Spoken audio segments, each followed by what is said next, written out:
안녕하세요. 커피와 독서를 사랑하는 서울아산병원 이비인후과 교수 안중호입니다. 우리 모두 어렸을 적 누구나 읽었던 고전 중에 고전이 있죠. 바로 그리스 로마 신화입니다. 번개의 신 제우스, 바다의 신 포세이돈, 지옥을 관장하는 신 하데스, 지혜의 여신 아테네까지 올림푸스 산에 살고 있는 12명의 신들 외에도 그리스 최대의 영웅 헤라클레스, 트로이 전쟁의 영웅 아킬레우스, 오디세우 등 이름만 들어도 가슴 벅차오르는 수많은 영웅들의 무용담이 머릿속에 펼쳐집니다. 이러한 신화들은 단지 그리스 로마 지역에 한정된 문학적 시대적 상상에만 그치는 게 아니죠.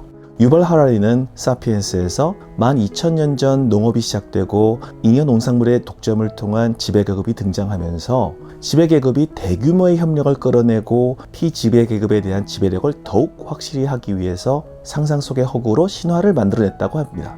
신화는 유전적으로 동일하지 않는 종족들도 한 민족으로 엮어줄 수 있는 능력을 가지고 있죠.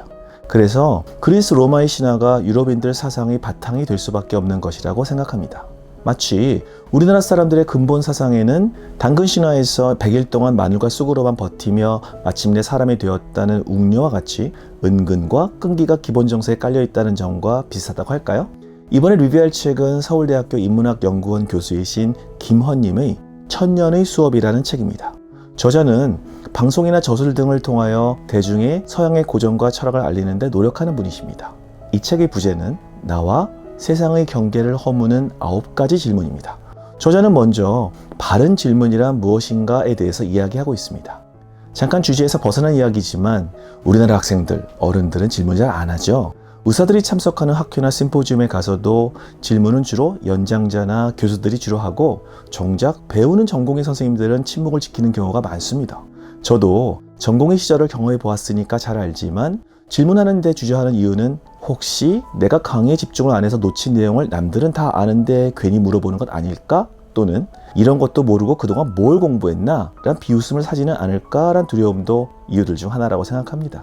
또 제가 중고등학교를 다닐 때만 해도 학교 수업 시간에 질문을 하면 짜증을 내시는 선생님들도 계셔서 더 주눅이 들었는지도 모르겠네요.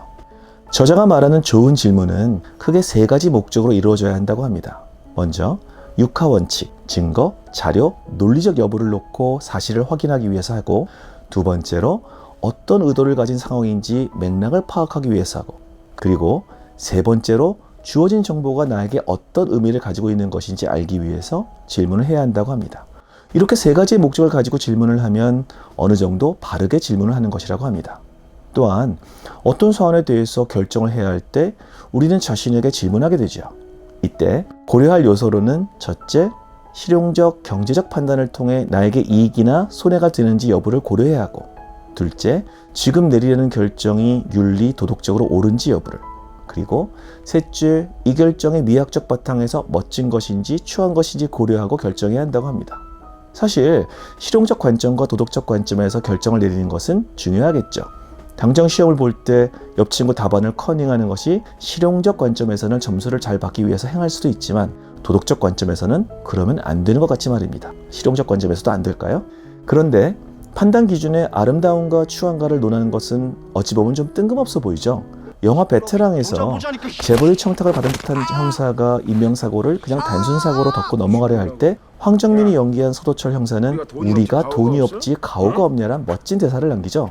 이 판단이 아름답냐 추하냐를 고민할 때 드는 생각일 듯합니다. 어떻게 질문할 것인가를 시작으로 저자는 총 9개의 질문인 나는 누구인가? 인간답게 잘 산다는 것은 무엇일까? 우리는 도대체 무엇을 위해 이토록 치열하게 사는가? 어떻게 살아야 만족스럽고 행복할 수 있을까? 세상의 한 조각으로서 나는 무엇일 수 있을까? 변화하는 세상에서 무엇을 준비해야 하는가? 평범한 우리들의 이야기는 역사가 될 수 있을까? 타인을 이해하는 것은 가능한가? 그리고 잘 적응하려면 무엇을 공부해야 하는가를 제시하고 여기에 대한 저자의 생각을 담고 있습니다. 각 질문들마다 저자가 생각하는 나름의 대답이 있지만 그건 저자의 대답이죠. 결국 진실된 대답은 오롯이 읽은 독자의 몫입니다. 인문학 교수님의 책이라 어려울 것 같은 선입견이 있지만 우리에게 친숙한 그리스 로마 신화들의 에피소드들을 곁들여서 상당히 읽기 쉽게 쓰셨기 때문에 별로 읽는데 저항감이 안 들고 편안하실 겁니다. 인문학이란 사람인과 그럴문이 결합한 단어죠. 여기서 문은 본래 문이 얼룩이란 뜻을 가지고 있다고 합니다. 그래서 인문은 사람이 새겨놓은 무늬이고 종이에 새겨놓은 글뿐만 아니라 인간이 이 세상에 행한 모든 무형과 유형의 것을 가리키는 용어이고 결국 인문학은 이러한 인간들의 삶에 관해 연구하는 학문이라고 합니다. 언제부턴가 인문학 열풍이 불고 있습니다. 그런데 정작 대학에서는 인문학 전공자는 취업을 위해 딴 공부를 하고 다른 전공자가 교양을 쌓기 위해 인문학에 관심을 기울입니다. 초반에 말씀드렸던 판단의 기준들 중 실용적인 면에서는 적절하지만 미학적 관점에서는 멋있거나 아름답지 않은 현상이죠. 그래서 우리는 오히려 점점 더 쇠락해가는 인문학의 끝자락에서 귀한 말씀에 더욱 귀를 기울여야 할지도 모르겠습니다. 저자의 9가지 질문들 중 7번째 질문인 평범한 우리들의 이야기는 역사가 될 수 있을까에 대해서 생각해 보았습니다. 그리스 로마 신화의 신들은 영원히 죽지 않는다는 사실만이 인간들과 다를 뿐 시기하고 질투하고 사랑하는 존재라는 점은 동일합니다. 저자는 신들의 역사를 한마디로 친부 살해의 전통, 헬라어로 빠트록도니아로 정의하고 있습니다.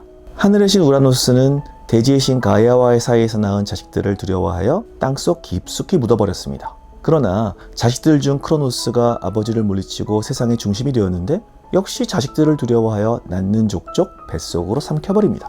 그러다가 제우스가 마침내 아버지를 밀어내고 최고의 신으로 자리매김하게 됩니다. 저자는 이를 두고 기성세대는 변화에 저항하지만 새로운 세대는 언젠간 앞선 기성세대를 몰아낸다는 의미를 담고 있는 신화라고 정의하고 있습니다. 역사의 발전을 위해서는 현실에 안주하지 말고 기존의 틀을 부수어야만 가능합니다. 그런데 그 틀을 부수는 것이 생각처럼 쉽지만은 않죠. 1930년에서 40년대 후반 프랑스 파리에서는 실제로 벼룩이 마차를 끌고 그네를 타는 서커스가 인기리에 공연되었습니다.